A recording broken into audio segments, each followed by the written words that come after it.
नमस्कार दोस्तों, एक बार फिर से सिलेक्शनपुर में आप सभी का स्वागत है। जैसा कि कल का जो टॉपिक था वो राजभाषा और राष्ट्रभाषा था। ठीक है, हमने आपको बताया था कि राष्ट्रभाषा क्या होती है, राजभाषा क्या होती है। राष्ट्रभाषा में हमने बताया था कि जो राष्ट्र की लोकप्रिय भाषा होती है उसको क्या कहते हैं, राष्ट्रभाषा कहते हैं। और उसी प्रकार राजभाषा के बारे में हमने बताया था कि जो राज की प्रिय भाषा होती है या लोकप्रिय भाषा होती है उसको क्या कहते हैं, राजभाषा कहते हैं। इसको हमने अनुच्छेद भी बताया था कि 343 से लेके 351 के अंतर्गत आते हैं। इसके कुछ प्रावधान है और 8वीं अनुसूची के अंतर्गत आते हैं। आइए आज हम लोग उसी से संबंधित प्रश्नोत्तरी पर बात करेंगे। ठीक है, जैसे यहाँ पे पहला क्वेश्चन दिया हुआ है, संविधान की कौन सी अनुसूची में क्षेत्रीय भाषाओं का उल्लेख है?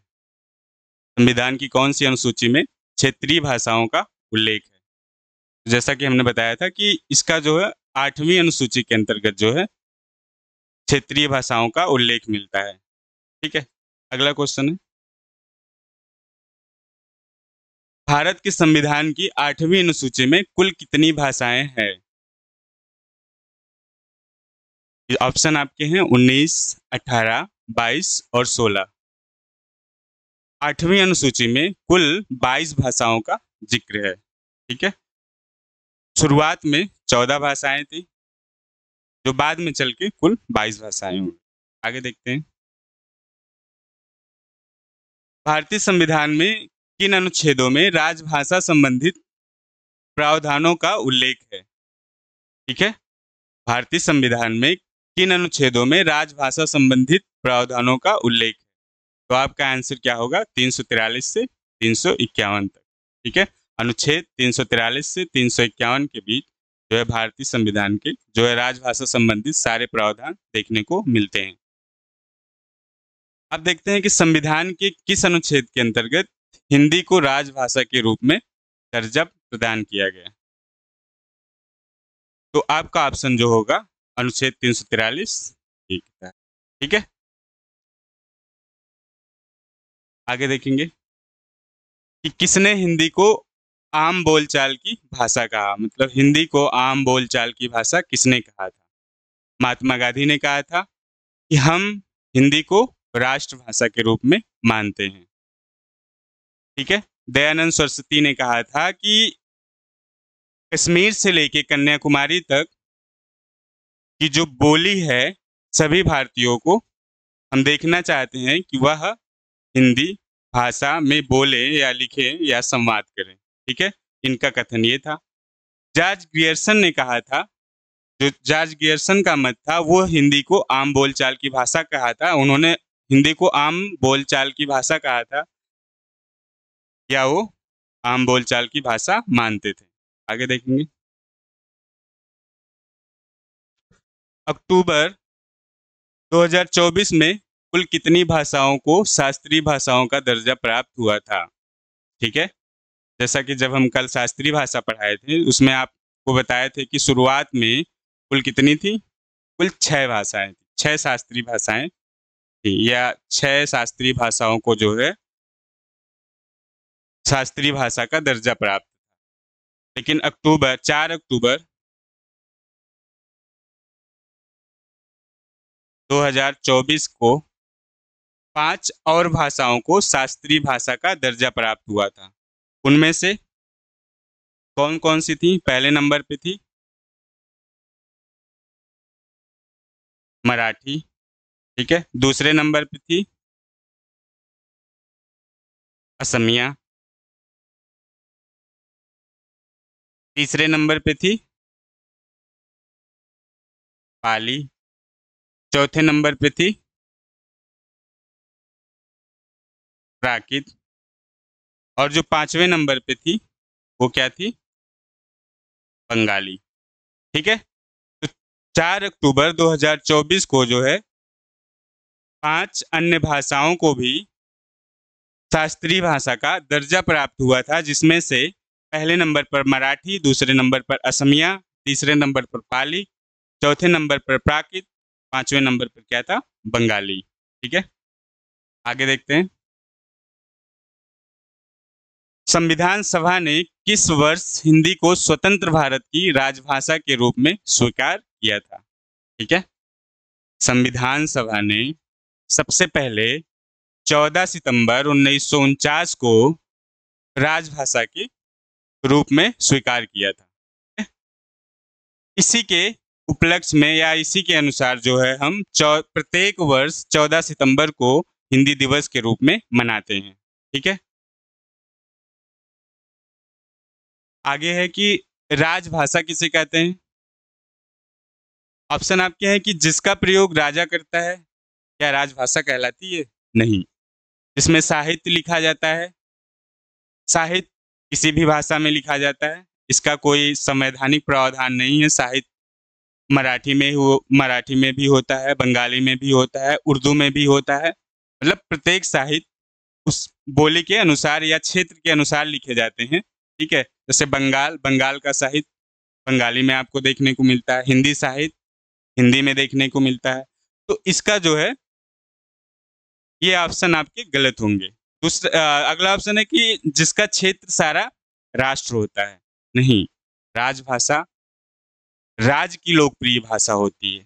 ठीक है, राजभाषा राज्य की लोकप्रिय भाषा होती है, ना कि राष्ट्र की। ठीक है,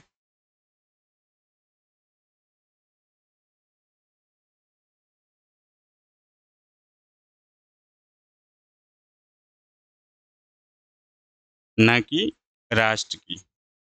ठीक है, तो इसलिए ये ऑप्शन आपके गलत होंगे।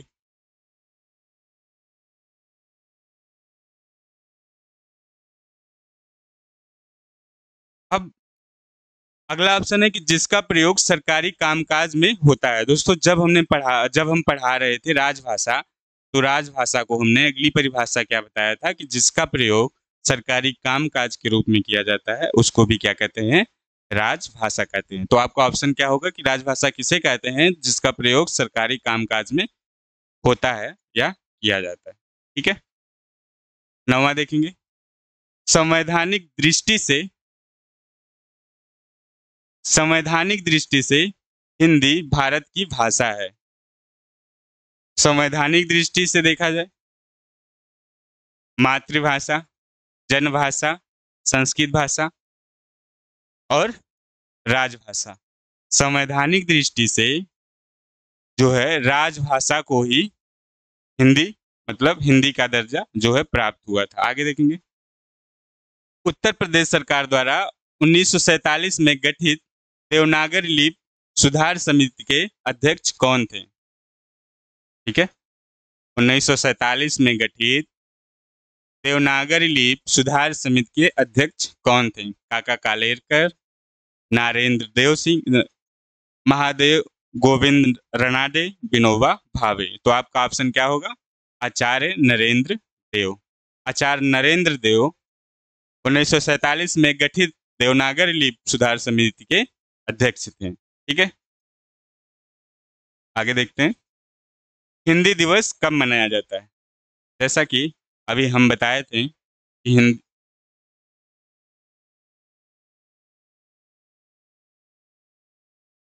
हिंदी को 14 सितंबर 1949 को राजभाषा के रूप में स्वीकार किया गया था।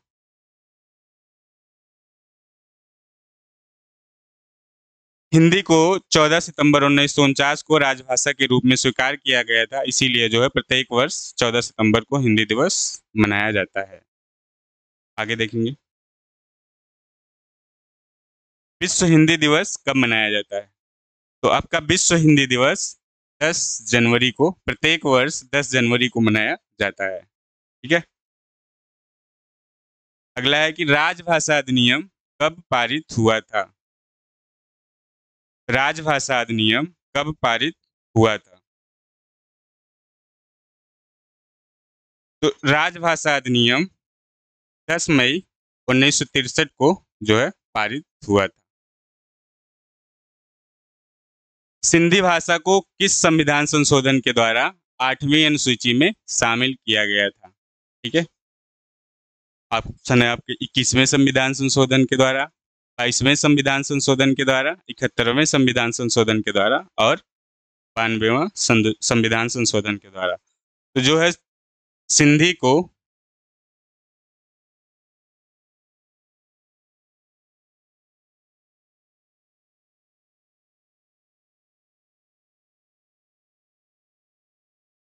सिंधी को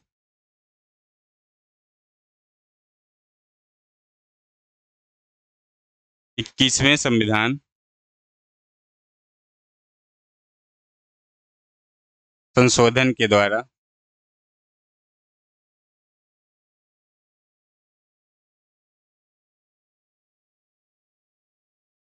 आठवीं अनुसूची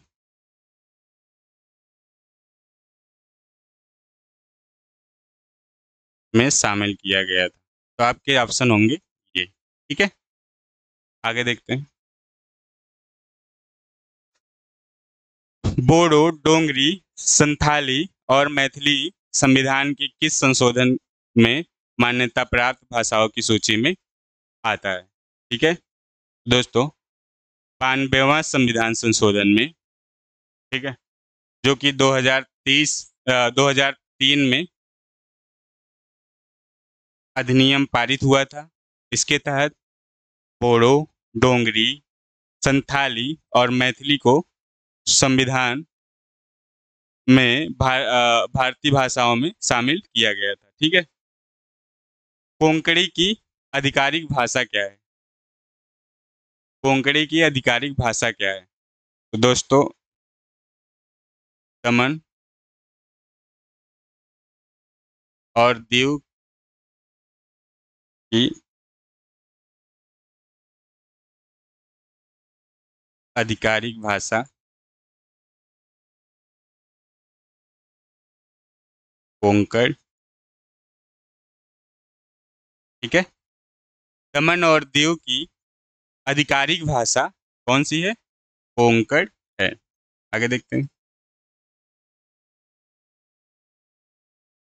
बोडो भाषा मुख्य रूप से भारत के निम्नलिखित में से किस राज्य में बोली जाती है? ठीक है, बोडो भाषा किस राज्य की बोली है या किस राज्य में बोली जाती है? दोस्तों, जो बोडो भाषा है वो असम राज्य में या उसके क्षेत्र में बोली जाती है। तो इसका आपका ऑप्शन जो होगा वो क्या हो जाएगा? असम हो जाएगा। ठीक है, आगे देखते हैं कि अंग्रेजी किस राज्य अथवा केंद्र शासित प्रदेश की आधिकारिक भाषा है? ठीक है, जैसा कि इसमें आप देखेंगे नागालैंड,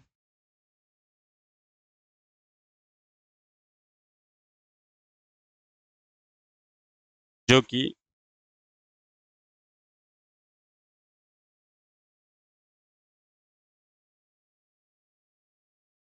नागालैंड राज्य में जो है कौन सी भाषा बोली जाती है? या नागालैंड प्रदेश में अंग्रेजी भाषा जो है बोली भी जाती है और इसका जो है आधिकारिक रूप से कार्य भी किया जाता है। आगे देखेंगे। केंद्र सरकार द्वारा राजभाषा विभाग की स्थापना कब हुई थी? केंद्र सरकार द्वारा राजभाषा विभाग की स्थापना 1975 ईस्वी में हुआ था। ठीक है, केंद्र सरकार द्वारा राजभाषा विभाग की स्थापना कब हुआ था? 1975 में हुआ था। केंद्रीय हिंदी समिति का अध्यक्ष कौन होता है? ठीक है, केंद्रीय हिंदी समिति का अध्यक्ष कौन होता है? यहाँ आपके है प्रधानमंत्री, राष्ट्रपति, केंद्रीय गृह मंत्री, उपराष्ट्रपति। दोस्तों, जो केंद्रीय हिंदी समिति का जो अध्यक्ष होता है वो भारत का प्रधानमंत्री होता है। तो इसलिए जो आपके ऑप्शन होंगे वो कौन से होंगे? ऑप्शन नंबर 1 होगा। ठीक है, कल हमने पढ़ा था राष्ट्रभाषा और राजभाषा, जिसके अंतर्गत हमने राष्ट्रभाषा के कुछ नियम और प्रावधान पढ़े थे, वैसे ही राजभाषा के पढ़े थे। ठीक है, राजभाषा के अनुच्छेद जो है 343 से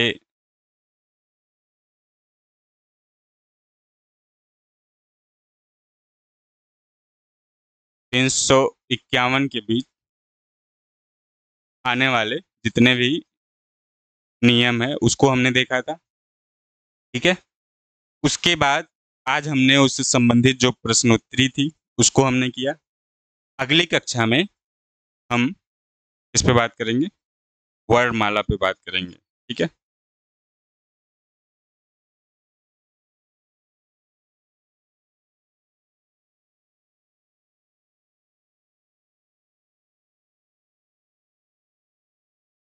अगली कक्षा में हम वर्णमाला की बात करेंगे।